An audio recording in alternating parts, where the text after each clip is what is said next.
Hello, humans. Welcome to the Litter Box with Miss Kitty Oaks, a burlesque chat show featuring interviews and performances. And meow. Please welcome to the stage your FMC, the feral feline of burlesque, your friend and mine, Miss Kitty Oaks. Tonight, we have a legend in the house. Who here knows about Burlesque Legends? Make a little noise. Oh, we have some friends that know. Okay, and if you don't know what a Burlesque Legend is, also make a little noise. Alright, honesty is great. It's the best policy, really.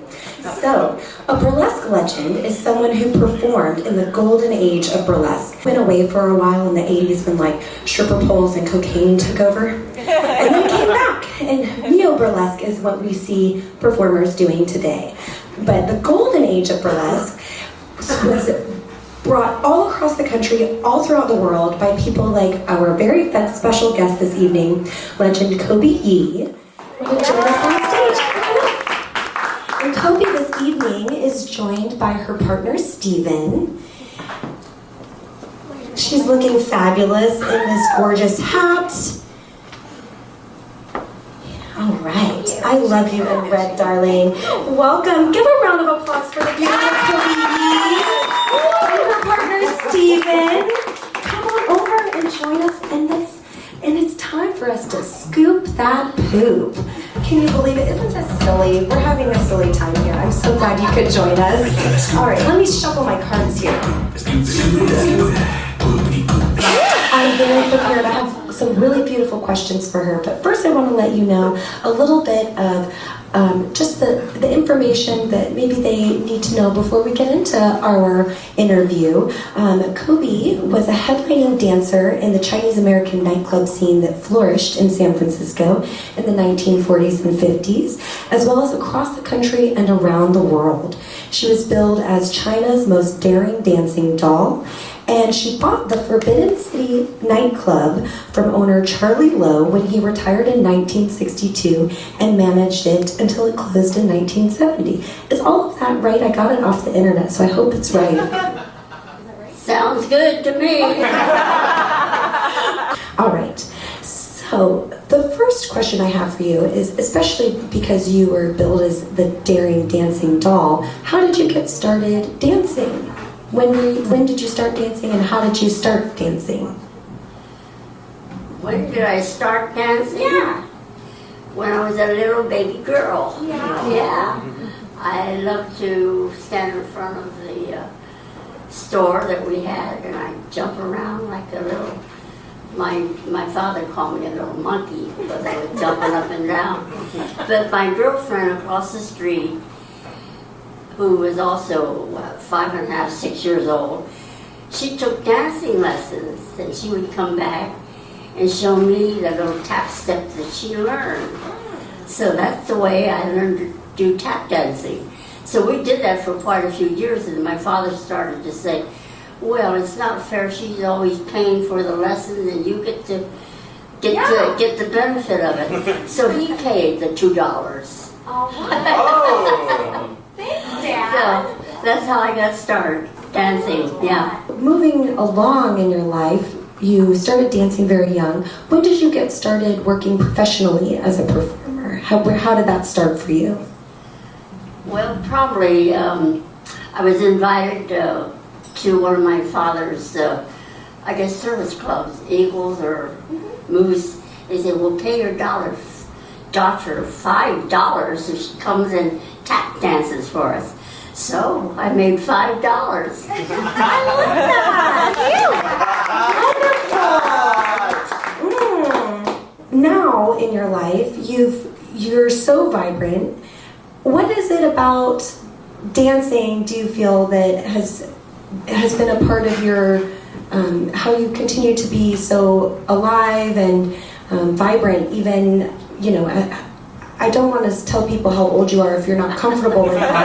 I don't care. Yeah. The cat's out of the bag.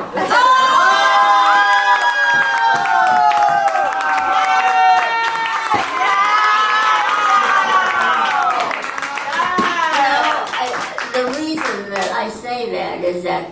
I guess it was 5 years ago. It was the first time that I was invited to dance at the Burlesque Hall of Fame. And Bob, the MC at that time, when I finished, he said, "Do you believe she's 93 years old?"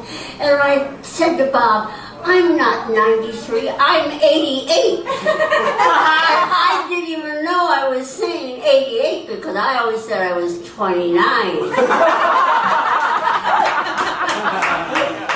So into your 90s now. Wow. That is incredible. Give it up for this woman. How do you stay so present and positive, and you just move through the world with such vibrancy? What do you think is behind all of that? It's just you, or is it other things that you've accumulated along the way? Any insight? Because we want to be like you. Oh, yeah. Well, I don't know about that, but anyway, I think probably a lot of it had to do with my parents. They weren't really crazy about show business. They didn't understand it. But when they heard that I could use my little tap dance, make the $5, and maybe go to another place, maybe make a little more. Yeah. Then I got this contract to work in Florida at a theater. I was too young to work in nightclubs, but I did have a chance to work at this theater in Florida. So my mother made me my costume, a nice headdress, and my father made me, my act was, I came out as a cute little Chinese girl from China, and to explain to them that I am very happy to be in America, and now that I'm here, I'm so happy I'm going to dance for you. So, but in the meanwhile, I had to come out in a Chinese costume, and then maybe take the Chinese robe off and have a little, tap dancing outfit on. So it wasn't really a strip. It was just showing off my wardrobe and the costume. So that's how I think I got started, because my daddy made this stand for me, and he said, "Well, you can't just take your coat off and throw it on the floor." He made a nice little stand and said 42nd and Broadway, and I hang my coat on there. My God, yes. And I take it out of my pajamas and hang them up there, and then I guess I had a couple of maracas hanging on there. So I take the maracas off of there, and then what did you dance to? Bim bam boom, bim bam boom. It's a samba, yeah, it's a samba. I love that.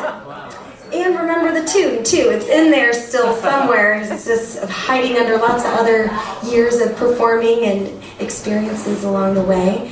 Okay, so going over to when you were performing across the country and around the world, did you have a favorite song or a style of music to dance to? Was it a lot of different things, or what was your music of choice? Well, I do like Latin music. I do like to do the rumba and cha-cha and all those fancy Latin steps. That's what my partner and I like to do now, because we're social dancers now. We do ballroom dancing. And they met on a dance floor as well, about 20 years ago, you said? And they've been together 18 years, dancing the whole way through, I understand, right? So secret sauce is dancing together. And the Latin rhythms don't hurt, right? They generally help things get more romantic. Hey. Living with passion will always make you live longer. This is Steven. Thank you. That's good advice. Along the way, what are some of your most favorite or memorable performance experiences? Well, was it King Buchan or King? Well, my family and I finally bought the Forbidden City, because I had worked there for Charlie Lowe as his star for many years. And so I guess I made enough money that we bought the club. So our family worked there. My sister was a waitress, and I have a brother that was a bartender, and another one that played the piano. So it was a family operation. So while I was there, I do remember somebody said, "Oh, there was a king in the audience." And I said, "King who?" "King of Boudoir." I said, "Where's that?" No, his name was King Boudoir of Belgium. That's wow.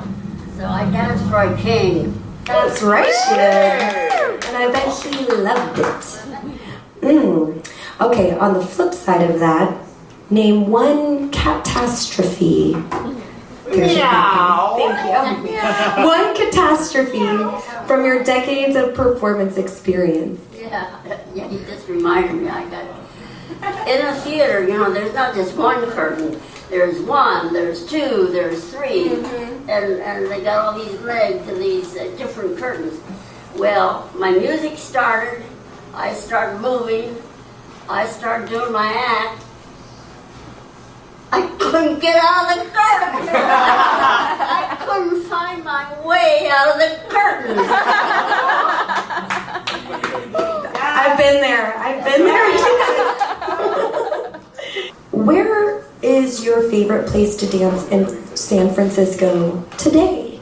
Because you all dance together a lot, and you still live here. So where do you like to go dancing today? Well, actually, we dance at the senior centers.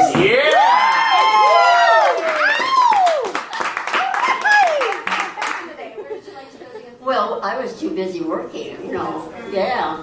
We worked every day except Sunday, and Sunday we had to make costumes, had to clean the kitchen or something, and there was always something that we had to do when you're running a business. It's never just 7 days, it's 8 days a week. Yeah.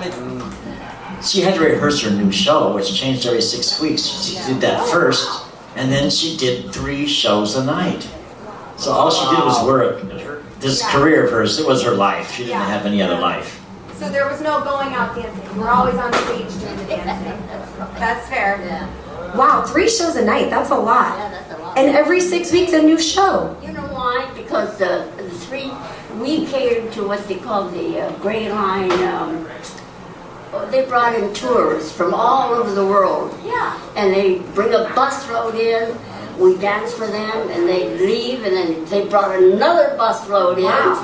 And it was 3 shows a night. Wow. Different busloads, different people from all over the world. Trucking them in to see you dance. They were trucking them in to see you dance. Haul in a new audience. We're ready for another audience. Who was putting your acts together? You were doing all the costumes and choreography for your acts? Yes, most of the time we had to kind of do our own production. I guess it depended on what costumes that we had or what was available. We'd kind of choreograph our routine or our number. Yes, whatever the costume called for. I love that. Inspiration starts with, what am I wearing? That's it. The inspiration starts with, what are you wearing? Yeah. It starts there. I like that. If you're not sure where to start with what you're wearing. I like that. When you... Oh, yes.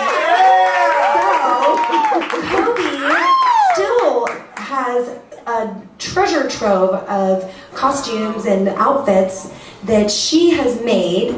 Can you talk about the things that you have made along the way, the different costumes, and where you get inspiration for those things? Well, movies, you know, or television, or Chinese opera? Chinese opera. Yeah, a lot. We had a lot of Chinese costumes, but we had to, I had kind of invented my label that reads Oriental Occidental, because that'd be Chinese and American. So I designed a lot of my costumes and my things after that, with maybe the Chinese collar that usually is always there, and then it could be yards and yards and yards and yards of lace and chiffon, and it could be long, or it could be short. when you think about burlesque today, what do you think about what we're doing in this neo-burlesque stuff that we've got up here? Like all the silly things you just saw today or at Burlesque Hall of Fame weekend. What do you think about all this? I'm most excited because the men are doing this, the stripping in Las Vegas too, and walking backstage and looking at the men. That's kind of thrilling to me too. I second that notion. I appreciate that sentiment. What do you enjoy apart from more man meat on stage? What do you enjoy watching in a burlesque show or in any show? What do you like to see on stage? Well, probably my most costumes. Yeah. That's the thing. I look for costumes and different ways that people are able to put them together and to use them and to make good use of them. When we were first going out, I'm a film buff, and I tried to get her to appreciate film noir, and so I showed her a film. I asked her, what do you think about this bad guy, the character? And she says, well, I didn't really understand him, but I liked his bow tie.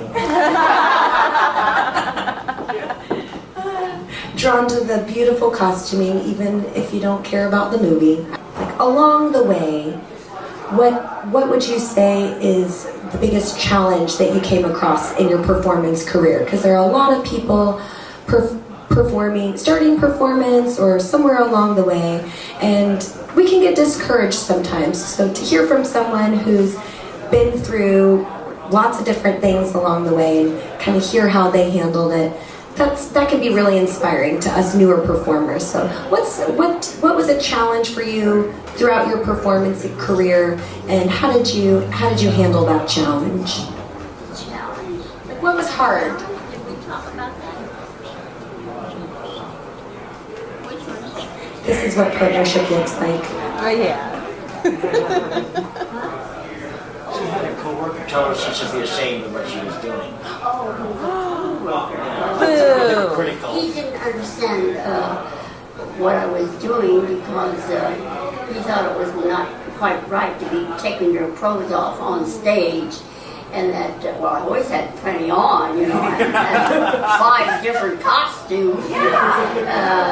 So he said one day, he said, "That's not very nice. You're taking your clothes off on stage," and that kind of it upset me a little bit. When 40 years. no, but then when I started doing this type of work, somebody said, well, you know, if you're interested in making some good money, why don't you throw those tap shoes away and take those pajamas off and show a little more ankle, you might double your salary. I said, well, let me think about it. Here. Can we give it up for Coby one more time? Thank you so much, Coby, for joining us this evening. Beautiful. Yes. That's right. Give us a twirl, darling. Hooray. Thank you so much. All right, friends, that's it for us this evening. One more time for our guest, Coby Yee, and all the people in our show this evening. We are so grateful to have you all here with us tonight. Join us every week for QTease at the Stud.